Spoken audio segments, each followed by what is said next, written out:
Welcome back to Bear's Fish. Today I am going to take a Fluval 206 that's been sitting around for about a year, completely not being used, and some stuff from the dollar store, recondition this thing, get it all outfitted the way that I want it so we have tons and tons of biological filtration, and hook it up to my wife's tank.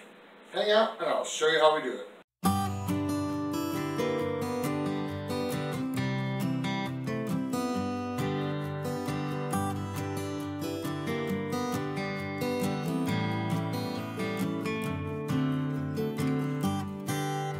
So some of the things we're going to be using for this are scrub buddies from the dollar store. I told you this is going to be a really cheap modification on this canister filter. I like to go for the 10-pack, I don't care about the colors, and there's just more of them in there. 4 packs of these scrub buddies, the plastic ones. There's 4 to a package for $1, and these will be where all the beneficial bacteria live.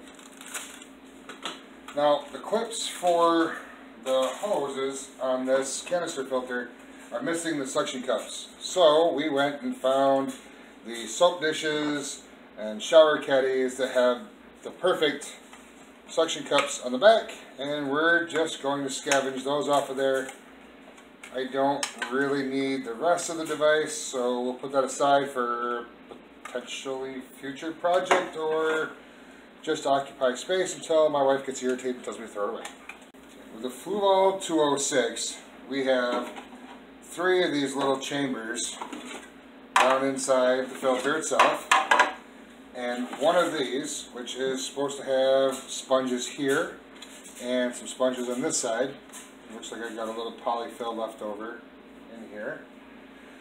I'm going to leave those sponges in for now. They're fine. I think what I'm going to do is I'm going to fill this chamber here with scrub buddies.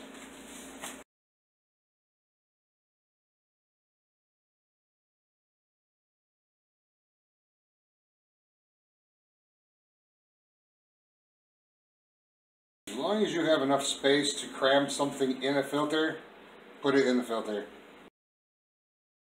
Now I'm going to stuff them down to the end so that they sit on the bottom of the little tray so the water has to go through them at some point. And then they go back in the canister.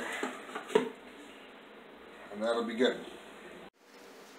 Alright, so I took out my little cover here to keep the table reasonably dry. And this chamber is going to be for all the beneficial bacteria to give us our biofiltration. Now I've got some noodles that have been seeding right here. I'm going to dump those in.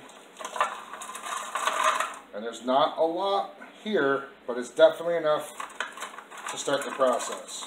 In order to get the best possible results, I'm going to stuff this whole chamber chock full of these little scrubbies. And that way, everything is together. This chamber is going to be the first stage. We're going to pack it full of polyfill to polish the water and again help get some of that bigger waste and stuff out of the water column, and then I'll go get the polyfill, be right back. Okay, whenever I put polyfill into one of these filters, I pack this stuff as tight as I can get it in there. This is just the stuff from Walmart. It's 100% polyester, it's all plastic, there's no fire retardants or any of that other stuff that might cause a chemical imbalance in my tank. Now, this looks like I've got just enough in there. It's kind of fluffy and stuff, so it's going to pack in tightly when I put the rest of the chambers in. I'll put those down on top like that. Our last chamber we can leave empty. We can use it to run carbon, or we can add some more of these scrubbies in order to have extra biological filtration, not only in this filter, but if in the future we need to set up an emergency tank somehow, and we need this biological filtration for a canister filter like the one I'm going to show you how to build in the next video. I'll have all of this stuff already seated and ready to go and have a fully cycled filter just like that. Oops, put a cover back on the chamber.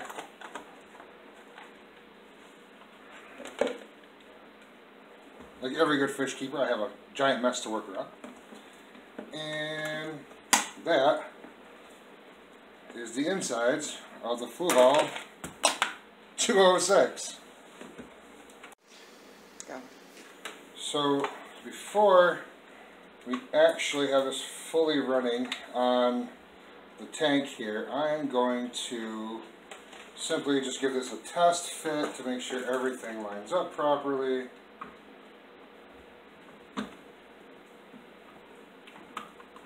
And make sure it's fully seated, all my seals look good.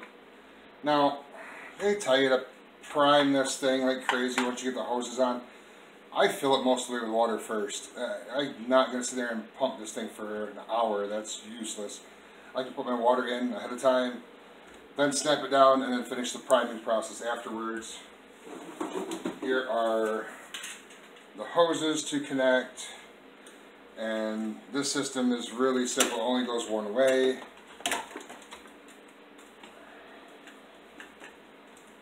And then you can just lock it right down. Whoops, we got a little bit of difficulty. There we go. Now we're good. And then it's open, or this way it's closed, either way. Now these little clips are what I was talking about. These sit over the wall of the tank and press up against the glass, but they need a suction cup. These suction cups are what's going to hold this one in place. And we're just going to cram them right into that clip. Okay, that was a bigger pain than I thought it was going to be. So anyways, you really have to cram those suction cups in and kind of like half twist them down into the spot they have for them. And now we're all ready to go. We're going to bring this over to my wife's tank and get it filled up a little bit first. Then I'll kick it back on once we're ready to rock and roll. Alright, so while we were gone, we discovered that this really old filter that hasn't been used in about a year needed a new gasket, which thankfully we had. Has a new gasket on. When it first started up, it had a little bit of a leak on the side, so we put it in this bucket for now. It is no longer leaking. I think the new seal needed to just kind of swell a little bit, so we're going to leave it in the bucket until I'm confident it's not leaking. Right now everything's dry on all sides. We have inside the tank the input-output set up, and now you're going to see some footage of this tank, and you're going to see how cloudy the water is. We've been having problems with the main filter on this tank. We're going to come back in a little while and show you just how clean you get with this type of canister filter set up the way that I've got it set up. And then, if you follow along, in a couple weeks we're going to do an update, and we're going to show you how well just that little bit of biomedia has seeded this specific filter to help complement our other filter.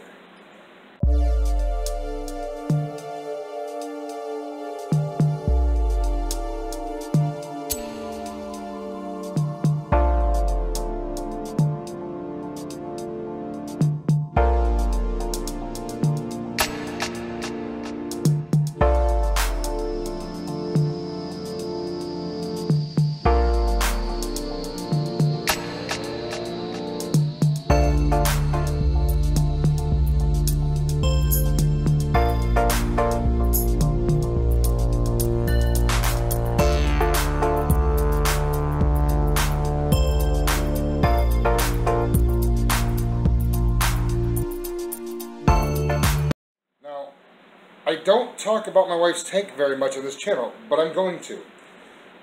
You're going to look at this and say, oh my god, it's overstocked. Yes, it is. And it is because we can. We've got 3 times the amount of filtration than what is appropriate for this tank just with the hang-on back alone. I also have other hidden biomedia within the tank. And now we just added on a canister filter as well, which is going to give us almost 7 times the recommended amount of filtration for this tank so that we can handle the bio load that's currently in there. The bacterial bloom we're seeing right now is we've increased our stock a little bit at a time over the last month or so, and I got rid of part of the filtration that was set up on the hang-on bag because it was clogged, and we're just going through like a mini cycle again. We should be straightened out in about a week, if not less. So stay tuned. We will definitely do an update on this tank in a couple of weeks, and I'll come back in a little bit here and just show you a clip of how clear the water has gotten since this moment. Let me give it the full lights, and we can see how cloudy it is right now. And this is about an hour later. Definitely an improvement. Alright, so there's the filtration for my wife's tank. That Fluval 206 is looking really good. You've seen how fast it cleaned out that tank in just a little bit of time. As that bacteria builds up inside that tank, we're going to see that bio load really just get managed super well from that filtration. If you like what we got going on here, please make sure that you subscribe, click that bell so you get notified on every video that's coming out. Like, share, follow us on Twitter, Facebook, Instagram. We put tons of stuff on Instagram all the time. It doesn't always make it onto the channel, so make sure you're following us there. Thanks. Have a great day.